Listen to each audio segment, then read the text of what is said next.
Some of my parents had some confusion on how psyched up you should get before your matches. The best way to put it is in a kind of a story I read 20 years ago about Joe Namath, obviously a famous quarterback. He wasn't doing very well in the competitions or the games, and so they brought in a professional, a sports psychologist, performance expert type. And what they did was they noticed he was getting ready for the football games in the locker room with the linemen and everybody else, and really getting too fired up for his match or for the game. And that doesn't make sense to some of us that's even possible.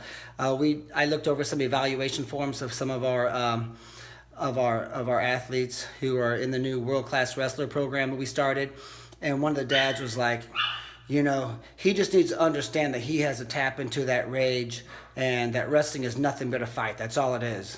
And this dad never wrestled before. And I said, wrong, right? That's not it. It's, you can get in a rage and want to bench press 200 pounds worse than anything in the world. But if you can only bench press 110, you're not going to bench press 200.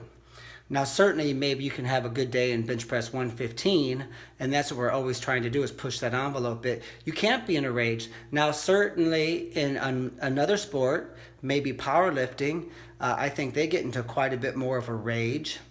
Maybe the linemen do, I guess, according to this story, but the quarterback and the wrestler are much the same.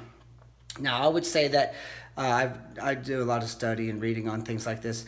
I've heard that on a scale of 1 to 10, an athlete should be about a 7 or 8. Some maybe a little bit more, some less, depending upon your sport. But I think even in the sport by sport, so even in wrestling, some of us are a little bit more, should be higher on the psych up scale than others. I remember there was a great wrestler from Iowa, and the Iowa Hawkeye coach said, he needs to be kind of in a happy place and calm. We leave him alone. And that was very smart of this coach to realize that everyone's performance state is different. So, but I do think on a scale of 7 to 8 is probably right for the sport of wrestling. I tell my wrestlers to tap into a little bit of anger before you get onto the mat. Obviously, we're not getting ready to play dominoes. It's not a relaxed environment. There will be fights that break out. Sometimes I have to dig down deep and just figure out how to get a stalemate or how to finish a leg attack or how to hold on or how to put someone on their back. So you do need to be psyched up, but you should not be in a rage. And as far as the fight aspect of wrestling, sure, there's a lot of fight involved, but even in a fight like MMA, which is a very violent sport, they're not sprinting, throwing 37 kicks and karate chops and punches at each other. They would look like an idiot, right? I broke up a fight when I was a teacher 20-something years ago, 2 13-year-old girls fighting, and it was hilarious. I laughed the whole time. They look like idiots, right?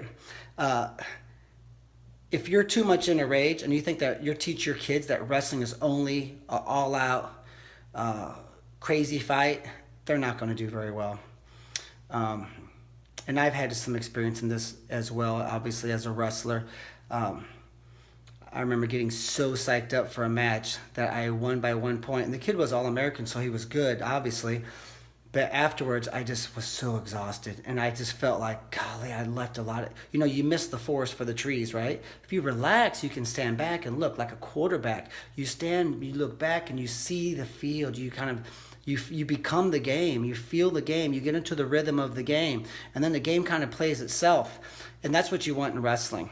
Okay, so keep in mind that you should not get too psyched up for your matches. I tell our kids to get psyched up beyond where you need to be and then come down a notch. It's always nice to be able to go to that place if you have to. And so the best way to do it is before the match, we recommend 10 minutes before the match. This is what we recommend. I'll just kind of go into our warm-up phase here.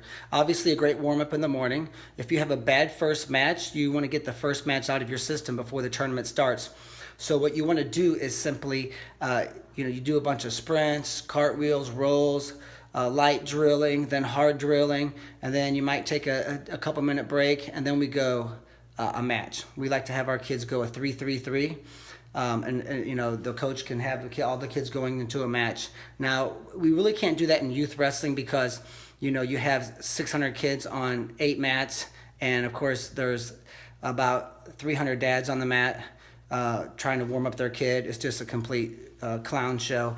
Not that that's anybody's fault. It's just a mess, right? So for youth wrestling, we kind of try to stand back and just have our kids warm themselves up, but encourage them to run and stretch and get hard drilling, and then go some live goes. But as a high school coach, I actually ran the team through some matches, and in college we did that too at Oklahoma State, and I think it's pretty common. So then you get the match out of your system before the tournament even starts. Your first match is already gone. You know, just sit for 10 minutes, let the sweat stop, and I encourage our kids to bring an extra pair of clothes, new socks, new underwear, new t-shirts, new pair of sweats, take a towel, go wash your face off, dry out your hair, you know, and you just kind of really make a workout of it. And then that should end about 45 minutes or so before the tournament starts, especially if you're a lightweight. I always got frustrated when, you know, I see the high school kids, their coaches are warming them up really hard, which isn't bad. But then 10 minutes later, the 106-pounder has to step out, or we have 2 gyms, and my son's at 145 and, you know, or 160, and then he's the first weight class in the second gym, and I'm like, holy cow, he just got done. You know, it's just one of those things you want to avoid, I think, as a coach, is look ahead. We want these kids to have about a good 30 or 40 minutes of relaxation after a good hard warm-up. So then you're pretty much warmed up for the day. After that, I recommend about 30 minutes before your match, 35 minutes, go outside, get some fresh air, clear your head, do a few sprints. I used to like to go into the bathroom and put cold water on my face and all over me, on my legs, arms, under my arms. If there was snow outside, I'd like to rub snow on my face and kind of, you know, breathe that cold air and kind of get it, you know, the invigoration of getting out of the gym and walking around and doing some sprints and how good that feels. It kind of can help get you really locked into the excitement. Then when you go back into the gym, which has the fans and the whistles, now after being out of that environment for 5 or 10 minutes and going back in, it's kind of like, you know, go time again, at least for me. If you can get on the mat and drill, do that lightly. Then you're relaxing for 20-25 minutes before your match, and I encourage our kids to not get into their performance state until about 10 minutes before their match. So 10 minutes before the match, I will get off by myself. Hopefully I don't have chattering parents and coaches scaring me and telling me all the reasons why my opponent is good and all the 13 things I should watch out for. You know, it's kind of gets to be a clown show when, you know, you have everybody saying, now watch out, this kid's got a single leg. Or you get asked 700 times, you feel good? You feel okay? Huh? You think you can win? Right? I mean, we don't want to hear all that, all right? The elite coaches just say this: hey, it's time to rock and roll. I expect a big performance. It's time to shine. And they leave you alone, right? And that's how you should coach your kids before a big match, all right? Don't throw 13 different wrestling moves that they should be watching out for or they should try. It's just it ruins the kids' chances of winning, okay? So what you should do is get off by yourself. 10 minutes before the match, you pace back and forth, you know, and you're thinking about, hey, you know, you get excited about the competition.